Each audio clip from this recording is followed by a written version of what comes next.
I'm Dr. Dileep Chakravarthy, consultant psychiatrist at Asha Hospital, Banjara Hills, Hyderabad. I'm specialist in rehabilitation psychiatry and general psychiatry.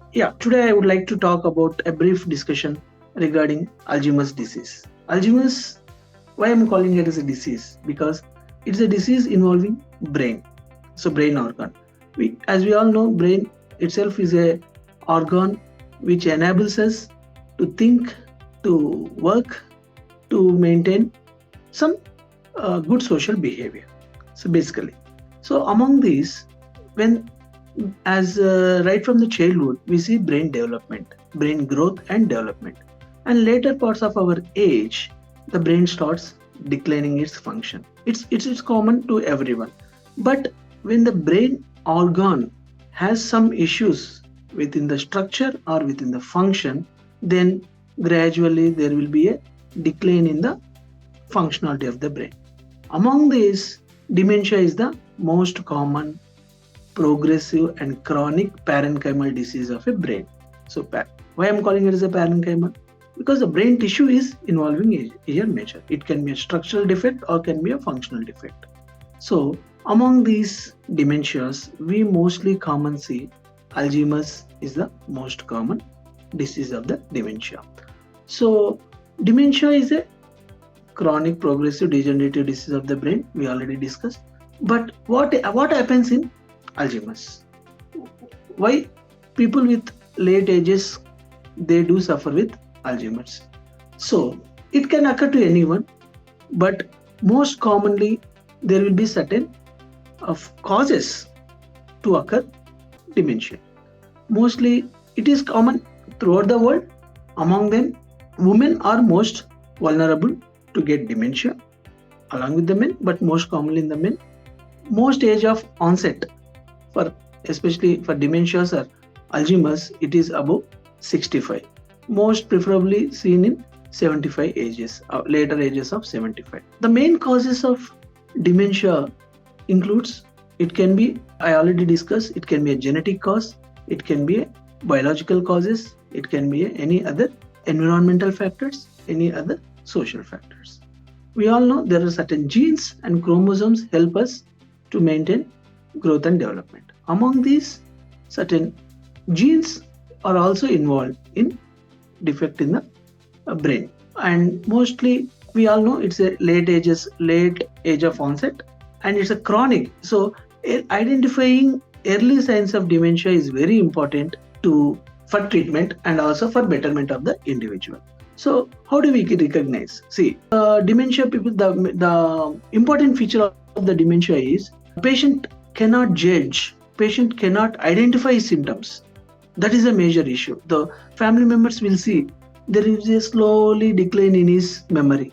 There is a slowly decline in his thinking, learning abilities, past capabilities, past judgmental issues.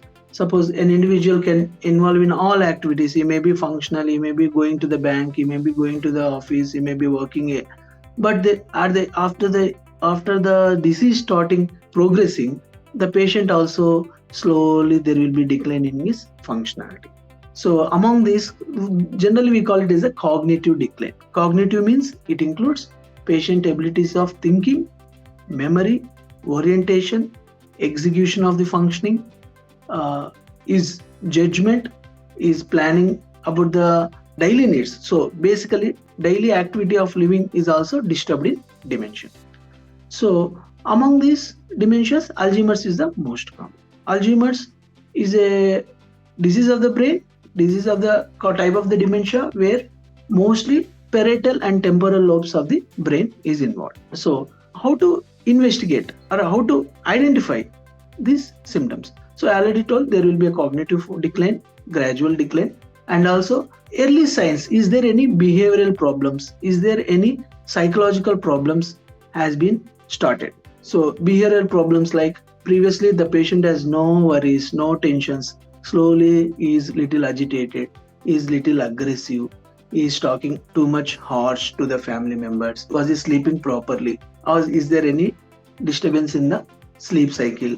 So identify these behavioral problems. Are any psychological problems like any anger, any depression, any sadness, or sometimes people do hear in dementia, especially in Alzheimer's or other kinds of dementia, people do develop psychological symptoms like hallucinations. They do hear outside voices. They have certain thinking differences like suspicious. They become paranoid. And they start suspecting the family members. So in order due to develop these suspicious thoughts, they also become aggressive. They start coming and beating the family members. They verbally abuse them. So all these behavioral and psychological problems, these are the early signs of dementia. So early identification is very important in dementia, such that which is a good prognostic factor if you identify these symptoms. So the main topic now I wanted to share about is the identification of the symptoms in dementia is very important feature for the treatment and prognosis. So we do have some investigations, we do have some rating scales to rate the dementia and give proper treatment and proper care and proper rehabilitation to the treatment. So I wanted to give small information about this. If you do suspect any people identified by this cognitive decline, or is there any behavioral problems, or is there any other psychological problems, especially at the late age of onset like 65-70 years, they are vulnerable, they are prone to some kind of dementia. So people should investigate. There are certain cases where we do have two types of dementia, reversible and irreversible. Among them, irreversible dementias are very guarded prognoses and very proved prognosis, but reversible dementias can be identified easily by routine investigations like blood investigations, like vitamin deficiencies, metabolic causes, endocrine causes. By giving the additional supplementations, they can be reversible. But irreversible dementias cannot be reversible, but at least early identifying the symptoms, and at least we can stop the progression of the disease. So we do have the investigations, we do have the treatment for this. So I encourage the people to get some awareness about the dementias and make betterment for their society. Thank you once again. Thank you for giving this opportunity. Once again, thank you.